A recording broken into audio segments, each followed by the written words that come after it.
I just saw a clip. I haven't watched it yet, but Peter Beinart went on Jon Stewart to talk about like how you can be Jewish after the destruction in Gaza. Another question, maybe we can have done this. We don't have to talk about it, but I'll just bring it up. Like I see a real fork in the road for Jews of like whether you are willing to move forward without Israel, be a Jew without Israel, or you are unwilling to move forward without Israel, and you're saying no, I will be a Jew and a Zionist, or I will be a Jew and believe that Israel is our homeland, and I'll take what comes with that, or to say I'll be a Jew and I'll give up Israel. That's fine. And I see that sort of broadly. I've been seeing it with individuals, and I feel like it's a choice we have to make. When I watch Stewart and Beinart, I can't help but ask the question. It seems very obvious to me, but hey, John or Peter, to the both of you, do you care more about being Jewish or being accepted? To me, it seems like every time Jon Stewart tries to say, look, I'm a, quote, bad Jew. I had a meatball sub on Passover. But what it means for me to be Jewish is the liberation of all peoples, is the secular liberal values. Now, I want to tell him, that's fair. If you want to hold those values, fine.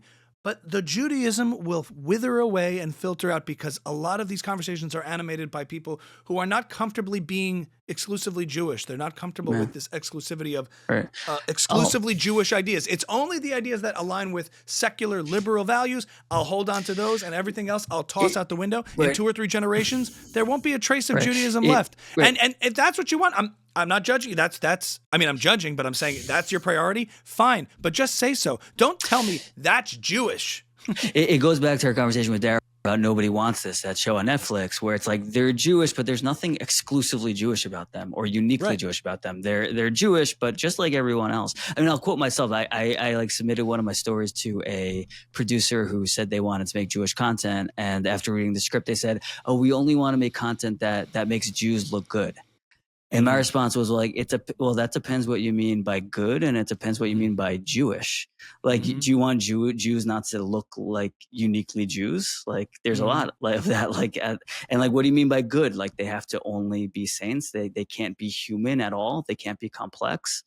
And that's I think that's how people want us to be viewed popularly. Now, I thought Beinart makes this nuanced point too in that conversation. You watched it? Yeah, just a clip of him and Beinart talking. Our algorithms have aligned, Michael, in the last year, so I think we're in lockstep. But remember how he said, like, Jews are not only the oppressed, but we become the oppressors. And he talks about the story of Purim and the Maccabees, oh my God, Maccabees, the Hasmoneans, and how afterwards we became the violent people massacring and all that. And this is a part of being human. Now, in an intellectual scholarship kind of discussion, I think that's kind of interesting that we're all just human beings. And we talk about, in the Second Temple, you learn about the corruption, the institutional corruption. That's all kind of interesting and scholarly to explore.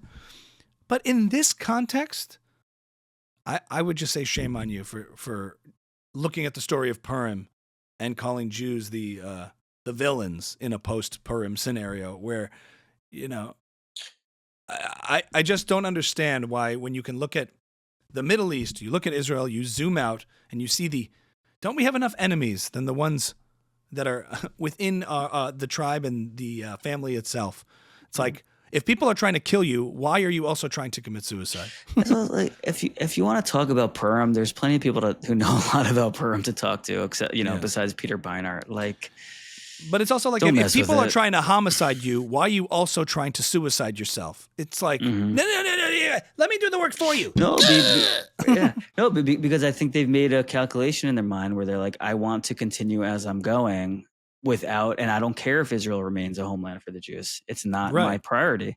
It's not even a priority. Yeah. Jewish erasure is kind of okay with me as long as I'm accepted in that post-Jewish world. It seems that way. I think it's mistaken, and I think it's the story of Hanukkah also. Like the Hellenist Jews, like they are no longer part of our people, and that's a choice they made, and that's a tragedy. But like that happens throughout Jewish history. Our people become split, and some people don't make it through history that way. Right. And Yes. we believe in tshuva also. We'll end on that. Yes. Let's have Peter on. I don't know. It'd be interesting. How's that? For anyone watching, here's a Peter Beinart. I don't know. It's such a fascinating case study of what happens, because at one point in time, I think he was more on the, he's just drifted from the center to just, not accepting reality at this point. I mean, he's part of this community of people who just don't accept Israel existing as a Jewish state, and have profound naivete and honestly, is what would happen to Jews if it wasn't. I think it's consistent. Like, that's not a priority for you. It makes sense where you landed. That's like, that's cool. Yeah, I don't agree with you, but it's cool. It makes sense. It's a funny point that you're trying to like be this counter argument to say like, hey, listen, I'm secular. I don't care about Judaism necessarily, ritual, community. It's not a big part of my life. Maybe it's a part of my history. It's not a part of my current existence. It's not something that's that relevant to me as a value. So of course, a state that guarantees protection for Jews isn't that important to me. Yeah, and I'm willing to let go of it. Yeah. And we're not. Yeah. And we're not. All right. Thanks for watching, everybody.